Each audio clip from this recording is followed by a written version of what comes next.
Hello. അപ്പോൾ എല്ലാവർക്കും പുതിയൊരു വീഡിയോയിലേക്ക് വീണ്ടും സ്വാഗതം. അപ്പോൾ ഇന്നത്തെ വീഡിയോ എന്ന് പറയുന്നത് നമുക്കെല്ലാവർക്കും അറിയാവുന്ന തന്നെ റെഡ്മിയുടെ പുതിയ നോട്ട് സീരീസ് ലോഞ്ച് ചെയ്യാൻ പോവുകയാണ്. റെഡ്മിയുടെ പുതിയ നോട്ട് 13 സീരീസാണ് ലോഞ്ച് ചെയ്യാൻ പോകുന്നത്. അത് 3 വേരിയൻ്റ് ആയിരിക്കും ഉണ്ടായിരിക്കുക. നോട്ട് 13, നോട്ട് 13 പ്രോ, അതുപോലെ തന്നെ നോട്ട് 13 പ്രോ പ്ലസ്. അപ്പോൾ നമ്മൾ ഇന്നത്തെ വീഡിയോ പറയാൻ പോകുന്നത് നോട്ട് 13 പ്രോയെ പറ്റിയാണ്. മുമ്പത്തെ സീരീസായ റെഡ്മി നോട്ട് 12 പ്രോ വെച്ച് കമ്പയർ ചെയ്യുമ്പോൾ നിറയെ വ്യത്യാസങ്ങളുമായിട്ടാണ് നോട്ട് 13 പ്രോ വരുന്നത്. അത് നമുക്ക് ഇതിൻ്റെ ഡിസ്പ്ലേ പറ്റി സംസാരിക്കാം. ഇതിൻ്റെ ഡിസ്പ്ലേ വരുന്നത് 6.67 ഇഞ്ചിൻ്റെ ഒരു OLED full HD plus display ആണ് വന്നിട്ടുള്ളത്. ഫ്ലാറ്റ് ഡിസ്പ്ലേ ആണ് വരുന്നിട്ടുള്ളത്. അതുപോലെ തന്നെ ഡിസ്പ്ലേ HDR10+ൻ്റെ സപ്പോർട്ടുണ്ട്. ഡോൾബി വിഷൻ്റെ സപ്പോർട്ട് കാര്യങ്ങളെല്ലാം വന്നിട്ടുണ്ട്. Display in display finger print ആയിട്ടാണ് പുതിയ റെഡ്മിയുടെ സീരീസ് വന്നിട്ടുള്ളത്. മുമ്പത്തെ റെഡ്മി സീരീസ് എല്ലാം കൂടുതലായിട്ടും സൈഡ് മൗണ്ടർ ഫിംഗർ പ്രിൻറ്റ് സ്കാനറാണ് കൊടുത്തിട്ടുള്ളത്. ഇപ്പോൾ വരുന്ന മോഡൽസിൽ 13 പ്രോ പ്ലസ് അങ്ങനത്തെ മോഡൽസിൽ ഇൻ ഡിസ്പ്ലേ ഫിംഗർ പ്രിൻറ്റ് സ്കാനറായിട്ടാണ് വരുന്നത്. അതുപോലെ ഇതിൻ്റെ ഡിസൈൻസൊക്കെ ഒരു വെറൈറ്റി, അതായത് ഒരു പ്രീമിയം ഡിസൈൻസ് കാര്യങ്ങളൊക്കെ വരുന്നത്. ബോക്സി ഷേപ്പ് ഡിസൈനാണ് വരുന്നത്. കുറച്ചുകൂടെ കാണാൻ കുറച്ചുകൂടെ അല്ലെങ്കിൽ ലുക്ക് കാര്യങ്ങളൊക്കെ വരുന്നുണ്ട്.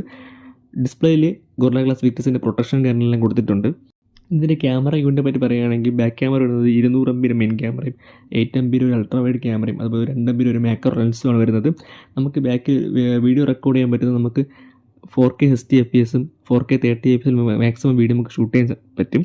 ഫ്രണ്ട് ക്യാമറ വരുന്നത് 16 MB സെൽഫി ക്യാമറയാണ് വരുന്നത്. നമുക്ക് മാക്സിമം വീഡിയോ റെക്കോർഡ് ചെയ്യാൻ പറ്റുന്നത് 1080p 60fps 30fps മാത്രമാണ് നമുക്ക് വീഡിയോ ഷൂട്ട് ചെയ്യാൻ പറ്റുന്നത്. മുമ്പൊക്കെ റെഡ്മി ഫോൺസിൽ 5000 mAh ബാറ്ററിയാണ് കൊടുക്കുന്നത്. ഇപ്പോൾ വരുന്ന ഫോൺസിൽ 5100 mAh ബാറ്ററിയും അതുപോലെ തന്നെ 67 വാട്ടിൻ്റെ ചാർജറുമാണ് ഈ ബോക്സിനോട് കൊടുത്തിട്ടുള്ളത്. 67 വാട്ട് എന്ന് പറയുന്നത് നമുക്കൊരു ഏകദേശം ഒരു അരമണിക്കൂർ അല്ലെങ്കിൽ ഒരു 45 മിനിറ്റിനകത്ത് നമുക്ക് 0 to 100 ഈസിൽ നമുക്ക് ചാർജ് ചെയ്യാൻ പറ്റും. ഇതിൻ്റെ പ്രൊസസ്സർ വന്നിട്ടുള്ളത് സ്നാപ്ഡ്രാഗൺ 7S Gen 2 പ്രൊസസ്സറാണ്. അതായത് ഇന്ത്യയിൽ ആദ്യമായിട്ടായിരിക്കും ഈ പ്രൊസസ്സർ വെച്ചൊരു മൊബൈൽ ഫോൺ ലോഞ്ച് ചെയ്യാൻ വേണ്ടി പോകുന്നത്. 4nm പ്രൊസസ്സറാണ്. മിഡ് റേഞ്ചിൽ അത്യാവശ്യം തിരക്കില്ലാത്തൊരു പ്രൊസസ്സറാണ്. ഈ ഫോണിൽ 9 5G ബാൻഡ് വരെ സപ്പോർട്ട് ചെയ്യുന്നുണ്ട്. അതായത് നമുക്ക് ഇന്ത്യയിൽ കിട്ടാവുന്ന എല്ലാ 5G ബാൻഡ്സും ഈ ഫോൺ സപ്പോർട്ട് ചെയ്യുന്നുണ്ട്. ആൻഡ്രോയിഡ് 13-ലായിരിക്കും ഈ മോഡൽ വരാൻ പോകുന്നത്. 3 കളർ ഓപ്ഷനായിരിക്കും മിക്കവാറും ഉണ്ടാവുക. ബ്ലാക്ക്, ബ്ലൂ, വൈറ്റ്, അങ്ങനെ 3 കളറായിരിക്കും ഇതിൽ വരാൻ പോകുന്നത്. ഇതിൻ്റെ പ്രൈസ് റേഞ്ച് കമ്പയർ ചെയ്യുമ്പോൾ ഒരു 25-30 രൂപയ്ക്കകത്തായിരിക്കും ഇതിൻ്റെ ഒരു റേറ്റ് കാര്യങ്ങളൊക്കെ വരുന്നത്.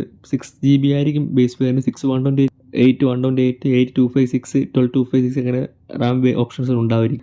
ഇതുവരെയും അതിൻ്റെ റേറ്റ് കാരണം കറക്റ്റായിട്ട് പറയാം. എന്തായാലും ഒരു 25-30K റേഞ്ചിനകത്തായിരിക്കും ഇതിൻ്റെ റേറ്റ് വരുന്നത്.